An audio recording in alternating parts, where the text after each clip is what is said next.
Howdy, y'all. It's Cody from the Keepers Nerdum. How you doing? I guess we should talk a little bit about Loki episode 5 and 6. Okay, so let's just go through Loki episode 5 real quick because I'm going to try to remember it. Oh, yeah, it's basically just what would have happened if these people actually lived normal lives. His friends. And we discovered Loki actually has friends and he wants to save them. And it's a big long episode of seeing his friends and the things that they would like to do. Except it's lame. Like Owen Wilson's character is a Sea-Doo salesman.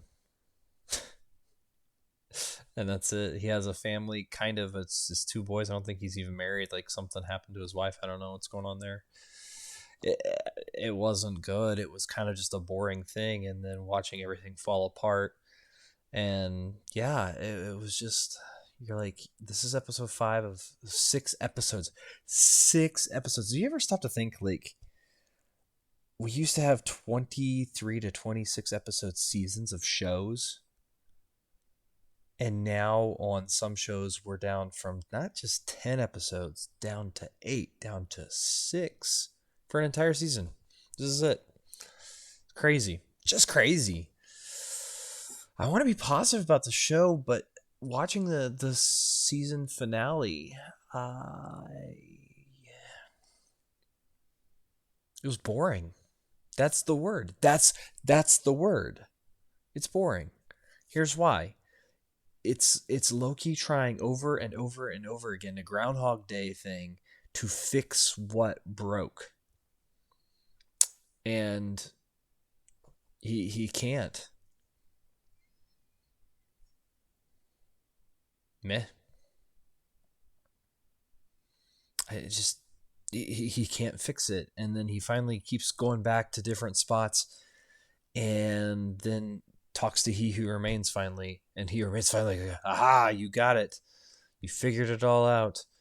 And then Loki has a conversation with Owen Wilson right when they first met as him as a variant, and oh man, it was just boring because it all comes down to Sylvie keeps going, you're gonna have to, if you want to change everything, you're gonna have to get rid of me, right? Like permanently. And Loki just doesn't want to. And so then finally, at the end of all of this, after Victor Timely does the thing and they fix the timeline thing, only to realize it doesn't actually work because time is infinite and it gets bigger infinitely. And yay, cool. I mean, that's a thing and all, but wow, it's I don't know. I just don't know. Let me know in the comments below. What do you guys think? Was it interesting? Am I missing it? Like, was it good? I just felt bored. Bored out of my skull. Because it was just heartfelt moment after heartfelt moment. The problem is, if you do too many heartfelt moments, it loses all sense of heartfelt moment, right? Yeah, man, that was lame. Because at the end, Loki finally realizes the only thing that he can do, unless he either destroys all of the Loom thing, then all the variants of He Who Remains come out and have this epic war, which is kind of funny because it's not actually true considering the Council of Kangs that we saw in Ant-Man and Wasp: Quantumania. They get along and they work together. It doesn't actually add up. It really doesn't. It's just stupid.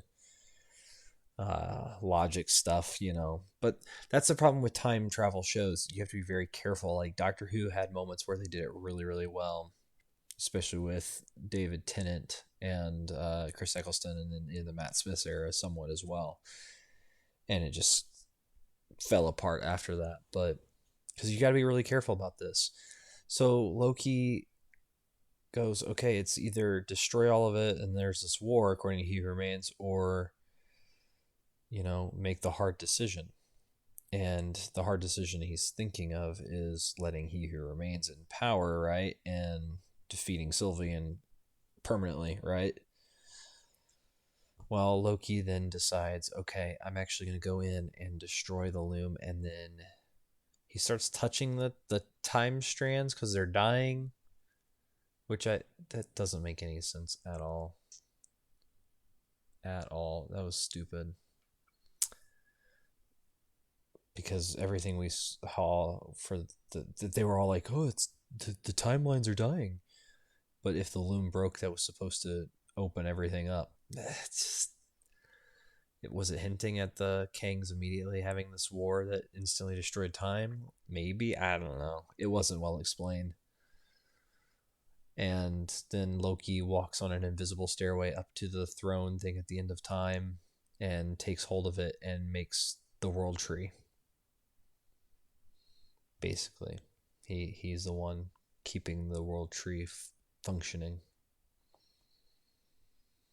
And then we have heartfelt moment after heartfelt moment of people keeping the TVA going. Owen Wilson going to creepily watch his other version, but he's just going to stand there awkwardly. Like, what's he going to do? Where's he going to go? He doesn't know. Sylvie doesn't know where she's going to go. It's just weird. And then at the end, we see Loki sitting there on the throne holding the time in his hand and whatnot. I mean, I guess the good news is now they got rid of Kang. Problem solved. Kang's gone. Yay, nailed it. They make mention of the Kang from Quantum Mania and say it was handled, so it's just done. It's just so funny. It was supposed to be the big bad, and it just feels like this is the conclusion. Here you go. That was lame. Oh my gosh, I hate this. I want to be positive and be like, I enjoyed it, because I actually enjoyed it, I believe memory serves, the first season. And this was just, how many times can we use the same sets and same scenes over and over and over and over again? And again. And again, right? It was just, in the end, it was just a big loop around on everything, and then Loki just takes the place of He Who Remains and is doing the same job in essence, but gives more timelines. Cool.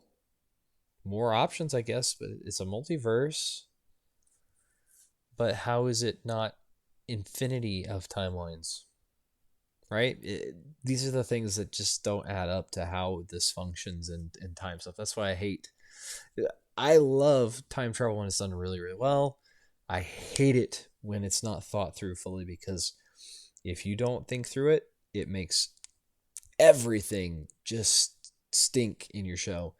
I will say Ouroboros is the best part of the entire show. That actor, I can't ever remember his name, but he was Short Round in Indiana Jones and the Temple of Doom, and he's just so fun. I hope we get to see him more and more and stuff, because I really enjoy him. He reminds me of Jackie Chan in a way. I don't know why, but just some of his energy, maybe. I like that energy, that yeah, just that energy. I think that's really what it is. He reminds me of Jackie Chan in that way. So yeah, have you seen it? Waited for this because I just didn't know what to say about that episode 5, because there's not much to say, and then episode 6 isn't a whole lot better, because it's really just rewinding time and rewinding time and rewinding time and rewinding. Oh my goodness. We just watched Groundhog Day for a season. Cool. MCU has now done Groundhog Day. Awesome. Well, I've been Cody from the Keepers of Nerddom. Like, share, subscribe. Let me know in the comments below. What did you think of Loki? I don't know what else to do with it. I just don't. Do you? Did you enjoy it? If so, let me know, because I'm intrigued. Like, why? Like, what is it? Maybe I missed something. Maybe I didn't connect the dots. I don't know. But I've been Cody. Take care, y'all. Bye.